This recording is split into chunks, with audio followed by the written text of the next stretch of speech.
Locked On Sabres, your daily podcast on the Buffalo Sabres.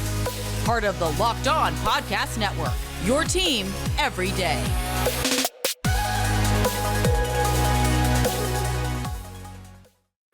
Thanks for making Locked On Sabres and Locked On Rangers your first listen every day. We're free and available on all platforms. Joe DiBiase from Locked On Sabres and John Chick from Locked On Rangers. We're doing a crossover. It seems appropriate, John. These two teams play each other tonight.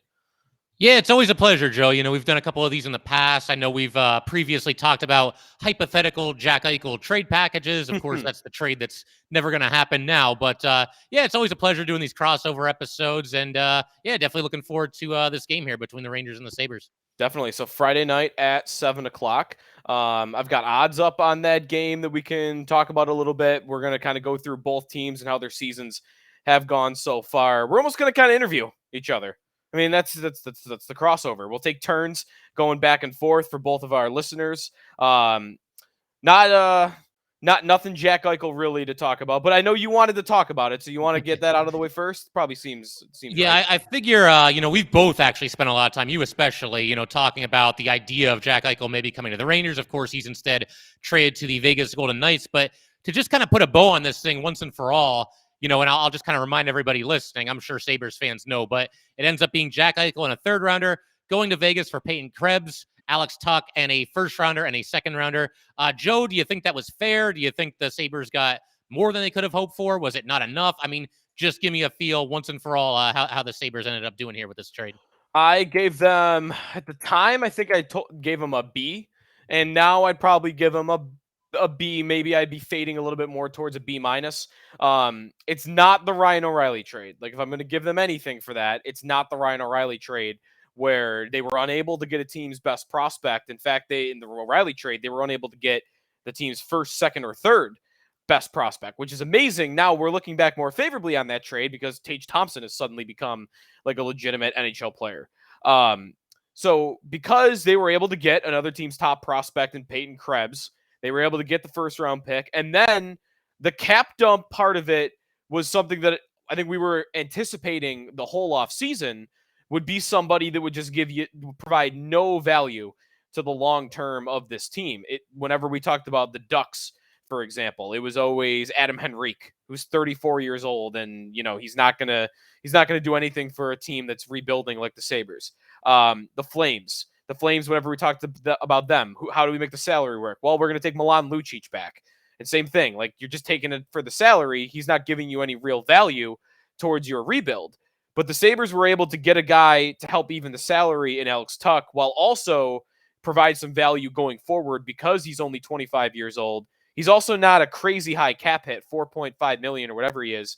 And I like the player a lot. Like, he's not nothing crazy, nothing special. He's not going to be an all-star. He's not going to be a superstar. He's going to score 20 goals on your second line, and he's going to stand in front of the net on your power play. But the real meat of the trade is whatever you get out of that first-round pick, and then in reality, the guy that they were chasing was Krebs, who has been ranked as like a top 10, top 15 prospect in the NHL. He's really developed well since his draft year when he went 17th overall for the Golden Knights a couple of years ago. And since the Sabres didn't want to rush him up, he's been playing down in the AHL, and he's been playing great. He's got like 7 points his last 3 games. He looks like a guy that belongs in the NHL right now, but the Sabres don't feel any need to have him be sitting on a last place team because that's probably what they're going to end up being around at the course of the year. So with all that being said, somewhere between a B minus and a B. If I were grading their paper, I was a teacher, I'd be giving them like an 83, I think, on it at this point.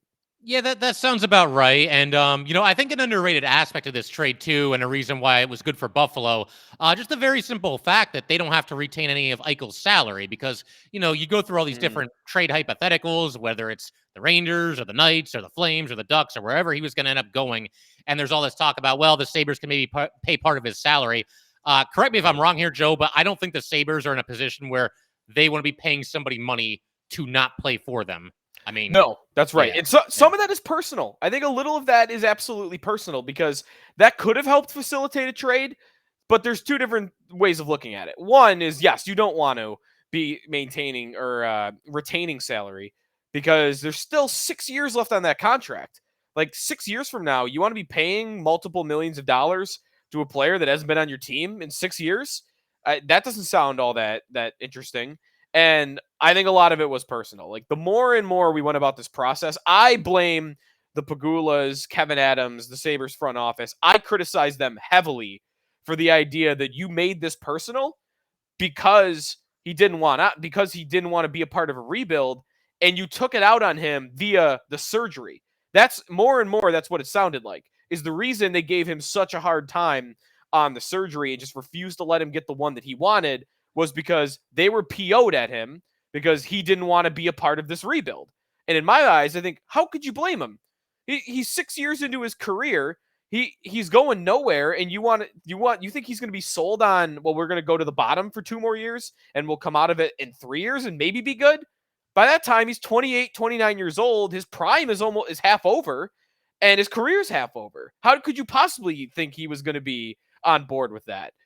But the money part of it, I'm okay with it. If you wanted to make that personal, that you didn't want to pay him for that I'm okay with. My bigger issue was taking out on him and with his health and the surgery that he wanted to get elected. So, by the way, for Ranger fans and for you, like, did that look like a trade where after the fact you were thinking, yeah, we could have topped that?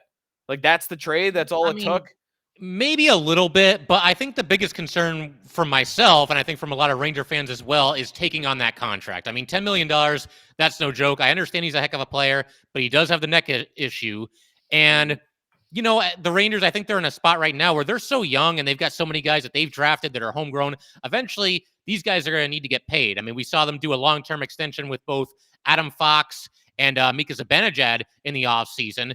I'm not so sure you can extend Mika Zibanejad if you also bring in Jack Eichel. And look, Eichel's a heck of a player, but Mika's been with the Rangers, and we've seen him, produce under the bright lights of Madison Square Garden and all that good stuff. He's played a handful of playoff series with the Rangers as well. So I was okay with the Rangers passing on it. And again, it's not that I wouldn't want Eichel on the Rangers. Who wouldn't want Jack Eichel? He's a tremendously talented player. But I just think that cap hit was just going to be a little bit too much, is probably how the Rangers looked at it. I figure, we can keep talking about this in a second, Joe, but first, we can just let everybody know that today's episode of Locked On New York Rangers is brought to you by Built Bar. This holiday season, grab the protein bar that tastes like a candy bar, or even better than a candy bar. Built Bar, filled with so much holiday goodness, rich with decadent flavor, covered in chocolate, but amazingly low in calories, sugar, net carbs, and fat, and high in protein. You get the best of both worlds, delicious and healthy. So many flavors, you'll have a hard time choosing. Raspberry or mint brownie, cherry or double chocolate, cookies and cream, or peanut butter brownie. Built Bar gives you that extra fuel you need to bust down those mall doors and battle all your holiday shoppers. You friends with Santa? Well, tell Santa to throw a few Built Bars into those stockings. With so many flavors, they'd make anyone's Christmas morning a happy one. Like some of those marshmallowy treats around the holidays, you need to get your hands on Built Bar Puffs. They're light, fluffy, and marshmallowy through and through. Different flavors, all covered in chocolate, taste so good, you won't believe that they're filled with protein. Go to Built.com, use promo code LOCKED15, and get 15% off your order. Use promo code LOCKED15 for 15% off at Built.com. And Joe, would you like to tell all of the listeners Yeah, you're up, man. Stance apparel. Yeah, it's holiday season. You might be shopping for whether it be socks, or they got cool, unique design socks on there, underwear, hoodies, joggers, t-shirts. They got everything you want. Founded in 2009, Stance Apparel represents a radical reinvention of socks, underwear, and active apparel with a sharp focus on comfort, quality, and creativity. Stance brings an atypical aesthetic alongside some of the pop culture's hottest collaborators for the ultimate in style and self-expression, because everything you wear should be a direct extension of who you are and how you feel. Stance believes that the perfect fit matters more than fitting in, that those who feel good do good. Go see for yourself. Register for an account at stance.com and you'll get 15% off your purchase. Use the promo code LOCKEDON at checkout to apply. Enjoy the color and comfort of a life less ordinary with Stance. Joe DiBiase and John Chick here on a crossover edition of the Locked On Sabres and Locked On Rangers podcast. All right, you want to get into the Ranger season a little bit? If you've heard me on Locked On NHL at all this year, I haven't talked about them much, so easy to miss because it's only been a couple times. I've been critical of the Rangers this season, but it's always been couched with I understand how they're winning. But whenever I watch them and whenever I look at the underlying numbers, John, and you tell me if you think this is wrong, I see them getting outplayed a lot.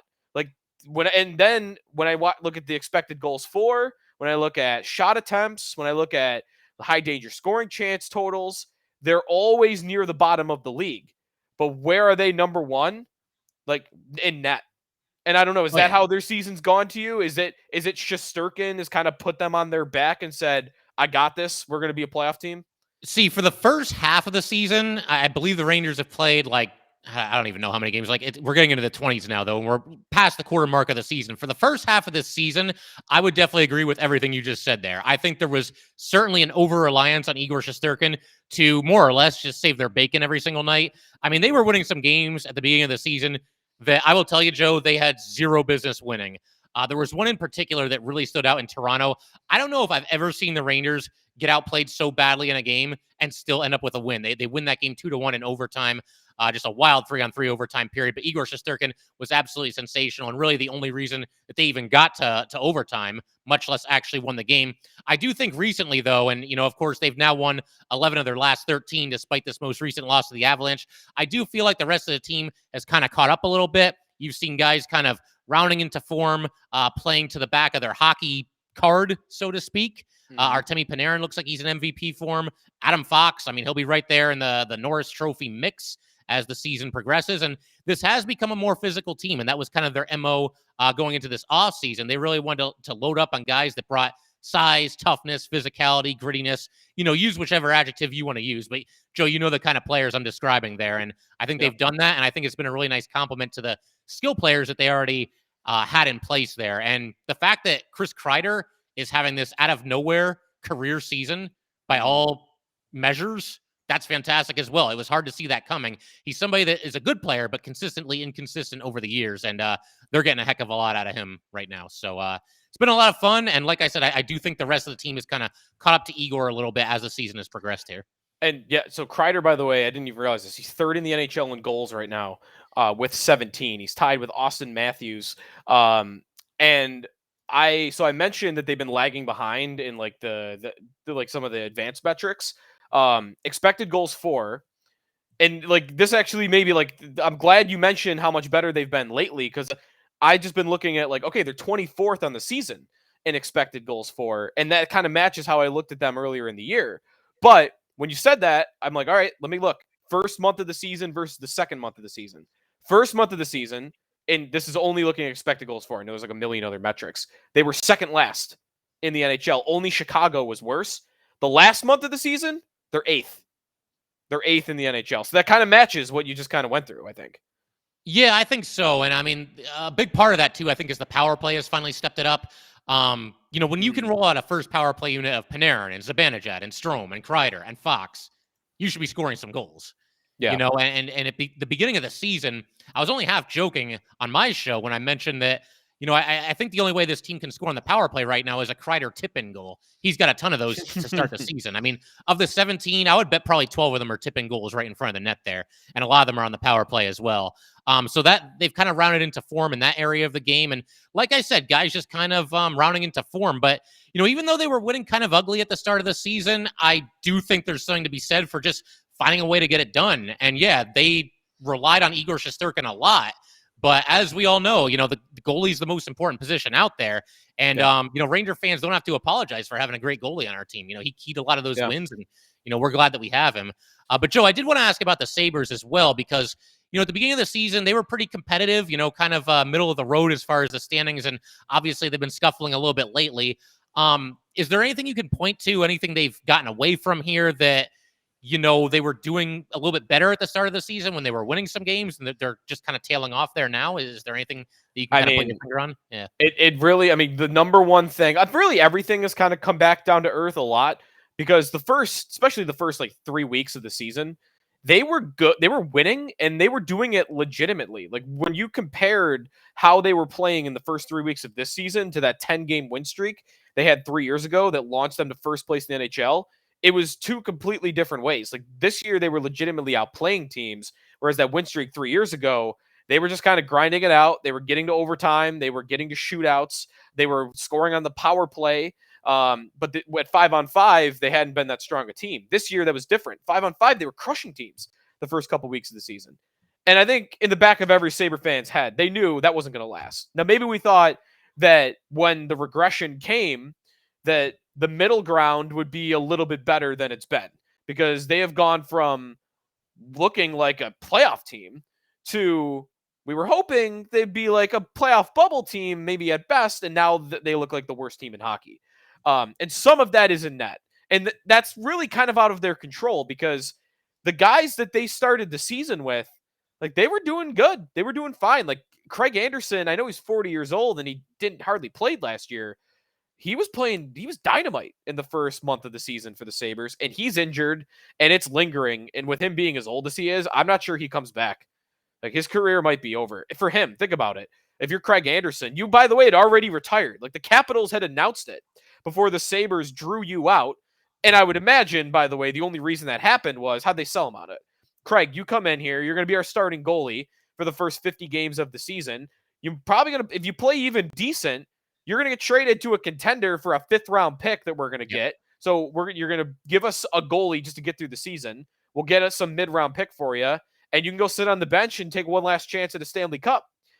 But now think of it. He can't get healthy. The injury is lingering, and nobody's trading for him at this state. So it's like, at this point, like, what's the point? What are you coming back to? You're coming back to a last place team. Like, go home, go home, go to the beach, go to Jamaica. I don't know.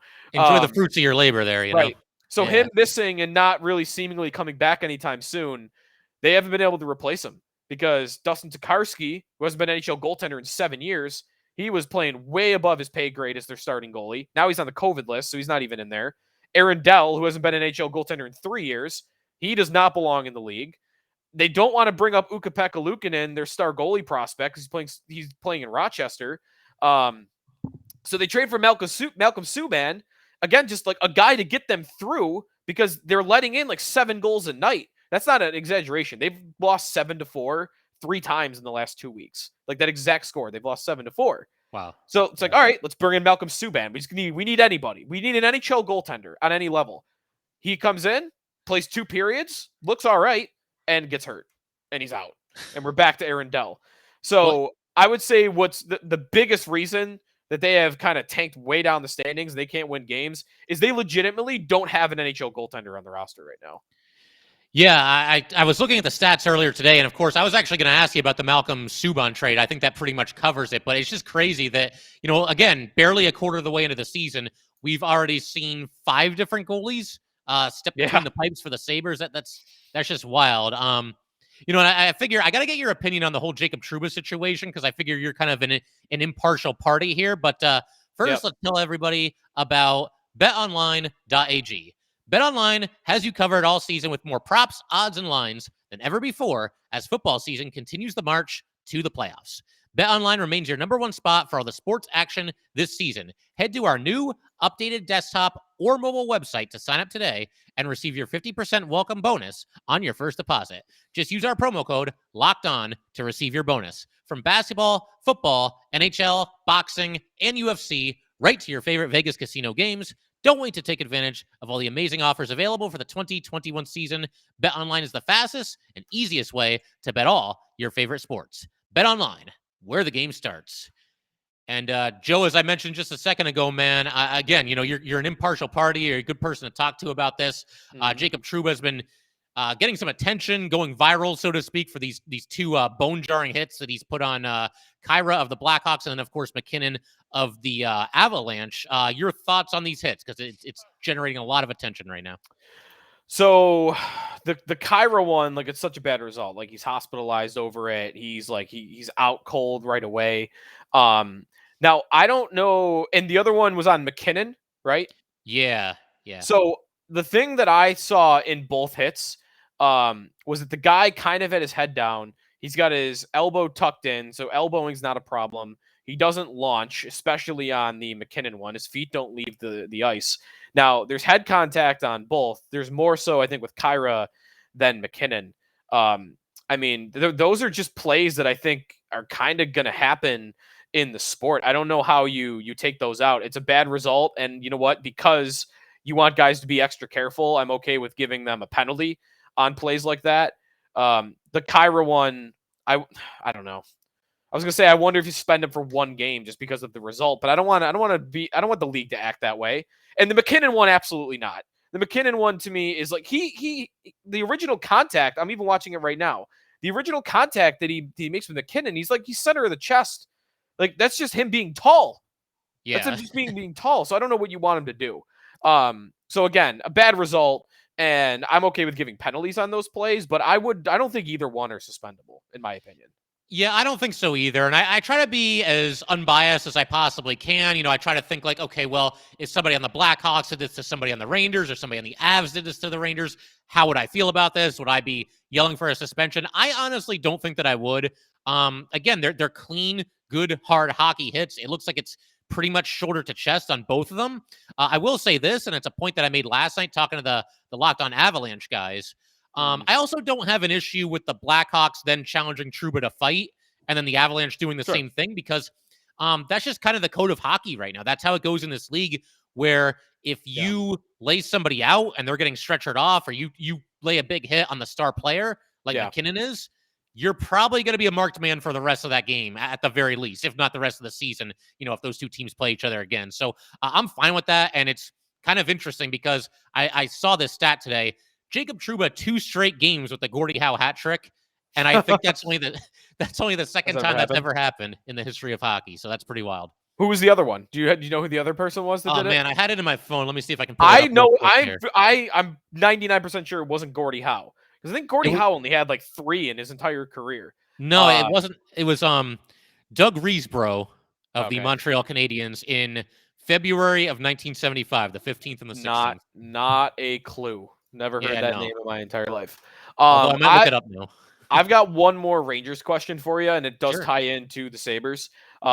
Because he was mentioned like 2 weeks ago by Elliot Friedman, and we talked about him a couple of times last year on our podcast when the Sabres were looking for a goalie, not just for right now, but for years down the road, and that's Alex Georgiev. And I don't think he's on the trade market right now. That's kind of what Friedman said a couple weeks ago, is that his name's been out there before, and he wouldn't be surprised if other teams were checking in on him, but he'd be surprised if the Rangers did that, given that there was different circumstance. Before, when his name was out there, they still had Henrik Lundqvist, I think. But at the same time, by the way, he was mentioning him in terms of the Sabres, because the Sabres need a guy to play games. And that's Alex Georgiev, the netminder. So I don't know, 2 questions. One, is he available at all? I'm guessing the answer to that is no. And then 2, has he just been bad? Because I think the statistical difference between Shesterkin and Georgiev, I'd have to look league-wide, but to have a 5 percentage point difference in save percentage from one goalie to the next, especially at 5-on-5 like those two have, I don't think you see that in the league ever, to see a difference like that when they're playing behind the same team. Yeah, it's pretty rare for sure. As far as whether or not he'd be available, I don't think he's untouchable or anything like that. He is an impending restricted free agent, and I get the feeling that the Rangers, just kind of preparing for the future and guys that they're going to have to give new contracts to, I get the feeling they might look to deal Alex Georgiev in the offseason and then just go with a really cheap veteran backup goalie for Igor Shesterkin, at least for next season. And as far as him maybe being dealt this season, the Rangers do have Keith Kincaid in the minors, and I believe he was called up today because Igor Shesterkin's dealing with an injury right now, and Adam Huska was sent down. So I wouldn't say that he's completely untouchable. And if you're the Sabres, you know more about their depth chart and what's coming along in the pipeline better than I do with Buffalo. But he's a goalie. He's young enough. I think he's 24 years old, maybe 25.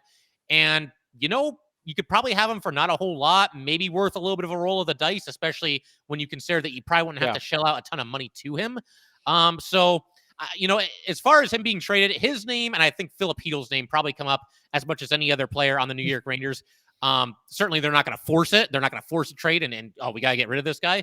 But I think certainly if the Sabres or anybody else comes calling, they would at least listen and, entertain the idea. And I'm sorry, Joe, what was the second part of your question there? No, I think you covered it. Oh, Yeah, do the numbers match just how bad they look. Like, Yeah, does his play match the numbers, I guess? Georgiev had a couple of really rough games early in the season. And considering the fact that he's played so sparingly because Igor's really been the workhorse when he's been healthy, you know how it is, man. You get shelled a couple of times early in the season as a goalie. It's going to take a long time for that goals against to kind of drop back down. I think, since Igor's been hurt, Georgiev's actually played pretty well. He came in relief in a 1-0 game against the Sharks, helped the Rangers get a combined shutout there, and then has played pretty well in the 2 subsequent games. He beat the Blackhawks twice, and I believe gave up 2 goals in each of those games. So he's actually played pretty well recently, and he's a decent goalie. But again, I just don't know. He doesn't strike me as like a Ranger for life, so to speak. You know what I mean? Yeah. Does he start tomorrow or Friday night? We're recording this Thursday night. Does he record or start against the Sabres Friday? Yeah, Igor is eligible to come off the IL for this game. This is the first game he's eligible to do so, but I haven't really heard that that's going to be happening, and I would just imagine that, given Adam Huska just got lit up against the Avalanche and got sent back down to the minors, I'm sure if Igor's not available, it would definitely be Alex Georgiev. Okay. I did have one other question for you about the Sabres as well. Sure. Jeff Skinner, he's got something of an albatross of a contract there. He is playing a little bit better this season. I mean, at this point, if you're the Sabres, do you just have to kind of keep your fingers crossed and hope that this guy figures it out and hope that he at least gets close to playing like a $9 million a year player? Or is there any hope of maybe trading him? You eat some salary. I mean, what's the thought process there? What do you do with Jeff Skinner?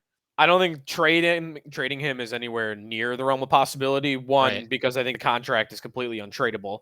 And 2, he's kind of, well, actually, maybe there's 3 reasons. 2, he's well liked. I mean, the fans love him, I don't think I've ever seen anything like it. A guy that everyone in the fan base would tell you, even his most diehard fans would tell you, oh yeah, he's overpaid. No doubt about it. I mean, he's making twice what he should probably be getting. But he's still beloved. I think it's just his personality, he really gets along well with the fan base. He's involved in the community. I think he really got the benefit of the doubt, and there was a whole dust up, and not even dust up. He just got in Ralph Kruger's doghouse last year and the year before, and everyone was like, why? You signed him when you were coach. You knew what player you were getting. You're mad at him because he's not good in the defensive zone. Have you watched Jeff Skinner his entire career? So I think he got the benefit of the doubt because he was completely misused for a year and a half, 2 years with Ralph Kruger as their head coach. Actually, I went through, I could find it real quick. I went through and looked at Skinner's stats on the Sabres under each head coach. He's had 3 head coaches for the Sabres. Phil Housley, then Ralph Kruger, and then following that, Don Granato. And I got it here. Phil Housley, 82 games played the whole season, 40 goals, 63 points. So 0.76 points per game. Yep. Don Granato, in the last 49 games, this is dated a little bit. He has a couple more goals since then. 13 goals, 13 assists, and 49 games played. So just over 0.52 points per game. So about a 50-point pace, give or take. And then under Kruger, 84 games played, 16 goals, 10 assists, 26 points. Basically half the production of even Granato and almost a third of the production under Housley. So he got a lot of benefit of the doubt under that. So all of that to say, he's well-liked. He's well-liked. He got the benefit of the doubt.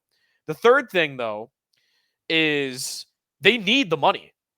They'd be well below the salary cap floor without his contract. So then maybe that's part of the reason why no one's getting on him for the contract, is fans recognize, media recognize, the team recognizes that, yeah, he's overpaid, but we got to give the money to somebody because otherwise we'll be below the cap floor. So we might as well give it to the guy that we like. Now, in terms of whether they'll ever see value on that contract, I do believe he's much better than what he has showed in the last, 50, 60 games, because he still generates chances at the same level that he was before. But his ice time went down 3 minutes per night. His power play minutes went away. And again, most of that is Kruger. And now that they're starting to bounce back up, you're seeing the production start to climb a little bit. The scoring chances are still right there with where they were even in the prime of his career. So I guess all of that in one summarized point is that, yes, he's overpaid, but he's well-liked. And I think he's a better player than his numbers over the last 2 years have showed. And I think that as he continues in his Sabres career, he'll be back to what he always has been, like a 30-goal scorer that gets you 50, 60 points. And what is that? He's probably a $5.5 million player that's getting paid $9 million. So that's where I'm at with him. Yeah, I mean, I think that sounds about right. I think that's a pretty fair assessment. And, I figure it's a ton of fun as always here, Joe, but I figure we might as well wrap up. Yep. Do you want to toss out a prediction for this game? I mean, a final score, somebody to get a goal for the Sabres, anything you want to toss out there? I'm looking at, let's see, the betting line right now is the Sabres are plus 145. So they're home. I mean, they're an underdog, but they're not a huge underdog. I would like, if I were going to make a bet on this game, I think I would probably go Sabres because I'm getting the odds in my favor. But if I'm just picking the game outright, I would pick the Rangers to win this game. And the way the Sabres have been giving up goals as of late, I think Luukkonen will be their goalie between the pipes. So that could go either way. He was good against the Ducks, but he's been kind of up and down in the AHL. So I'll go something like 5-3 in favor of the Rangers. I see a high scoring game. If you want to make a bet, maybe pick the over. It's 6 goals. You need to get at least 6 goals total. I would go over, and I would say probably like 5-3 in favor of the Rangers. It's funny. I had the exact same score written down here, 5-3 Right. Rangers. I feel like, for starters, I think that's a great call, taking the over. There's no Igor Shesterkin, and, I think there could be some goals in this game. And the last time these two teams played each other, I believe the Rangers won 5-4. So, and the other reason I like the Rangers to come out, strong in this one and get a nice win is anytime they've played poorly this season, they tend to come back with a really strong performance in the next game. And I like that to continue here. They've, had at least a day off, Thursday off to recharge their batteries a little bit after playing a back-to-back. So, yeah, I think 5-3 sounds just about right to me. All right. I like it. Yeah. I think we covered it all, right? I think we're probably good to wrap here. Yeah. All right. Good as always to talk to you, John. Absolutely, Joe. We'll do this again a bit later this season for sure. Definitely. Want to follow us on Twitter? I'm at Sneaky Joe Sports. John is at JCheck, CHIK 17 on Twitter. And this has been fun. This has been a Locked On Sabres and Locked On Rangers crossover edition. Thanks for making us your first listen every day. Now go make your second listen Locked On Bets, your daily one-stop shop for all your gambling needs. Locked On Bets, hosted by your boy Q with expert analysis and insight from Lee Sterling. It is free and available on all platforms.